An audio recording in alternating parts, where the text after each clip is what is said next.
everyone, today I am doing a video on why it's so important to be compassionate towards those with obsessive compulsive disorder. Now, people with OCD have rituals, and these rituals, the more you do the rituals, the worse it really gets because it fuels a cycle, but it's really difficult to stop.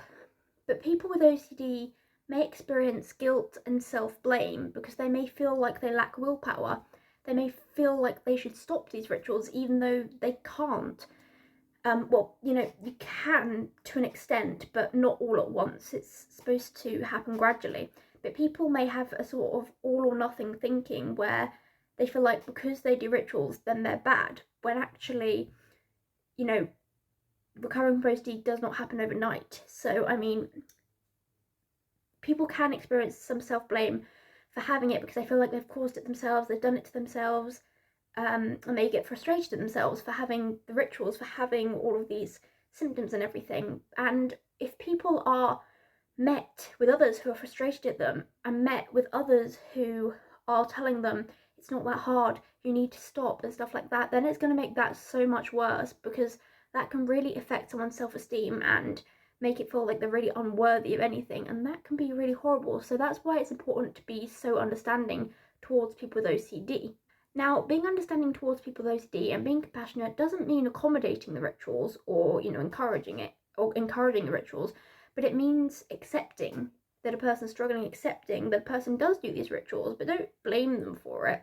Don't be angry at them for it. Be patient with them because they are struggling an awful lot, and the anxiety and fear associated with OCD can be really, really intense. It can feel like you are never safe because it's your own mind that's hounding you.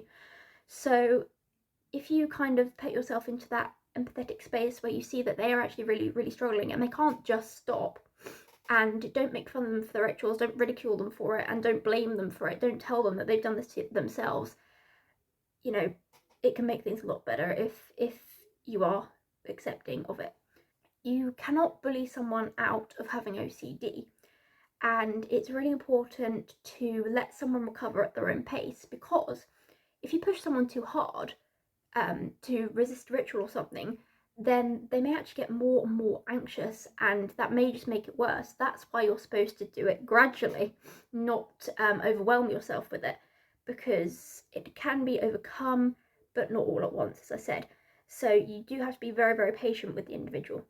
The person needs to know that you love them no matter what, and that you love them with their OCD, because if someone sees you getting frustrated towards the OCD, they may feel like it's something they've done wrong, and they may start feeling like a burden, which can be really, really sad for people. Now, understandably, OCD is really, really tough on the whole family. It's debilitating. It can affect every single aspect of a person's life, and it can make it very difficult to do daily things like dressing yourself, using a laptop, writing, etc.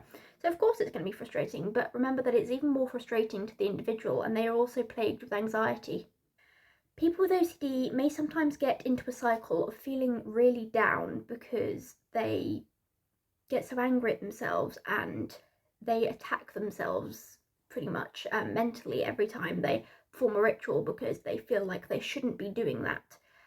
So let the individual know that it does take time and they don't have to recover overnight, and that they aren't a bad person for having this. That's, I think, really, really important for people to know. Please do not thwart someone for performing a compulsion. Instead, encourage them when they resist it or do something good or face their anxiety, because that is incredible and that takes a lot of courage. So, don't thwart someone for doing rituals or punish them for it at all, but instead just encourage them and congratulate them for every little step they take. I feel like sometimes people may take the OCD recovery thing a bit too literally and expect it to happen really, really quickly. Therefore, people want to stop themselves from doing things that they feel quite out of control of. And, as well as this, well-meaning people may use methods to try and encourage someone to stop the rituals, but that may actually degrade further on someone's self-esteem. If you're telling someone that they are the only one who can break the cycle and they need to try harder and stuff like that, then it can really, really hurt someone and maybe even, you know, make them fall into a depression.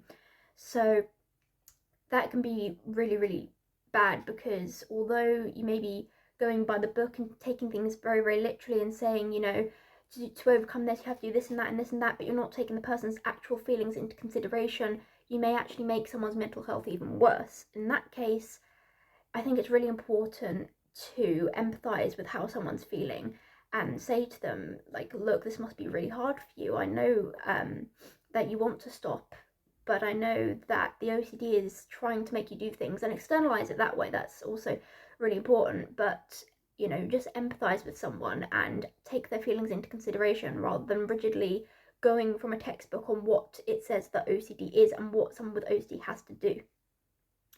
Ensure that the person with OCD knows that OCD can have a neurobiological basis and that they did not cause this themselves. That can really help alleviate some of the blame and make people realise that, you know, it's not something that is a flaw in character at all. The fact that they have rituals never made them weak at all. It's nothing like that. So that sort of thing, and educating people on that sort of thing, can really help improve someone's self-esteem. Acknowledge the fear that people with OCD feel.